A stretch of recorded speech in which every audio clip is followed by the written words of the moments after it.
Hello students.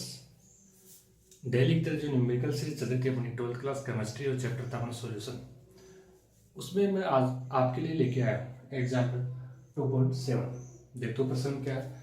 एक sauce pan में 18 gram glucose को 1 किलोग्राम जल में घोला गया है। यदि 1.013 बार दाब पर जल किस ताप पर उबलेगा, जल के लिए Kb का मान तो उतना स्थिरांक होता है, उसका मान 0.52 केल्विन किलोग्राम मोलिन इनवर्स दे रखा है। देखो पहले तो अपन को 18 ग्राम तो क्या है, ग्लूकोज क्या है भाई, ग्लूकोज प्लस 1 किलोग्राम में कितने गए हुए 1000 ग्राम।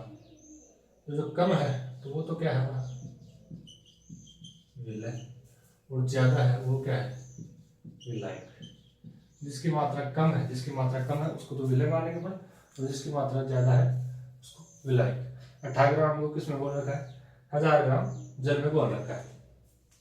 तो वो जो चैप्टर है, इस चैप्टर में जो विलय है, विलय को मैं 20 से दर्शा रहा हूँ बी के टक से, और जो अपना विलायक है उसको किससे दर्शा रहा हूँ मैं ए से।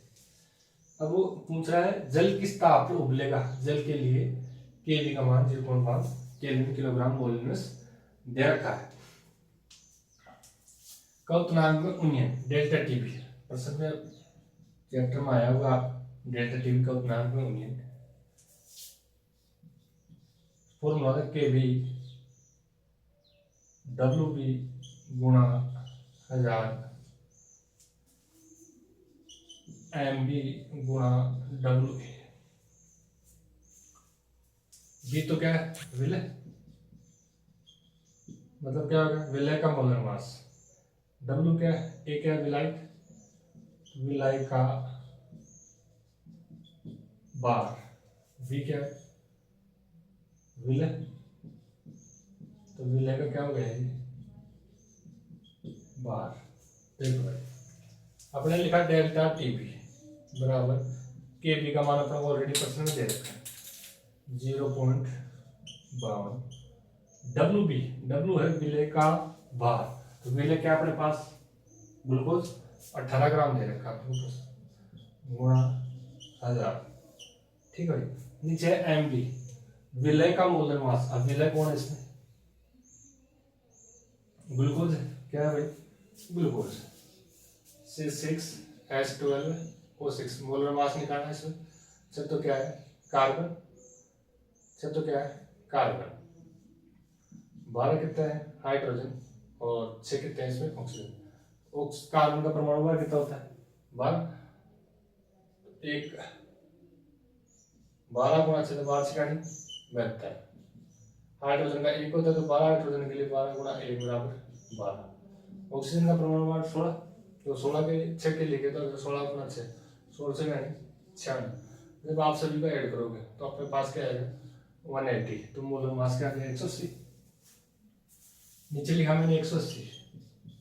WA ए है विलायक, एक विलायक से दर्शा रखा है, W का मतलब है भार, तो 1000 ग्राम दे रखा है।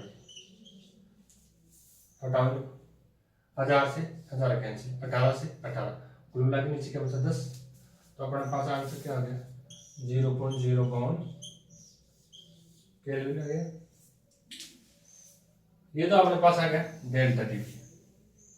तो डेल्टा टीबी का वैसे फॉर्मूला अपन ग्राफ में देखते हैं तो हम क्या लिखते हैं अपन टीबी माइनस टीबी नॉट। ये टीबी क्या है शुद्ध अवस्था में विलायक या कोई भी विलायक है या द्रव है, विलायक का तापमान जैसे किस पर उबलेगा है?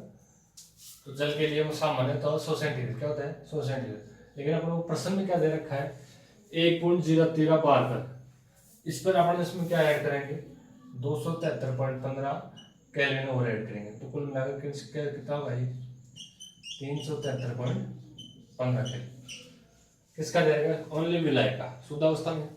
अब इसमें अवाष्पशील अपन विलय मिला लेंगे, इसमें क्या मिला है अवाष्पशील विलय, तो मतलब ये पूरा विलयन का और विलयन का अपन को आंसर में देना है। टीबी बराबर क्या हो जाएगा, टीबी बराबर हो गया ये इधर आते प्लस में delta T B plus T B not. अब डेल्टा टी बी का मान अपने पास ही आ गया, क्या आ गया 0.052। टी बी का मान अपने पास है, टी बी का मान कितना है 373.15। अब दोनों को ऐड करो अपना 373.15.0052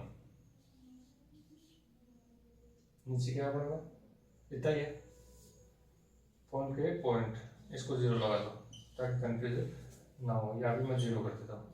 तो 2 5 5 10 यानी 1 2 3 7 3, ये हमारे पास क्या गया। वो जल किस ताप पर उबलेगा, तो वो इस ताप पर उबलेगा भाई। ठीक, वीडियो आपको जरा भी हेल्पफुल लगा हो तो चैनल को सब्सक्राइब करें, लाइक करें, वीडियो को शेयर करें। थैंक यू, मिलते हैं नेक्स्ट वीडियो।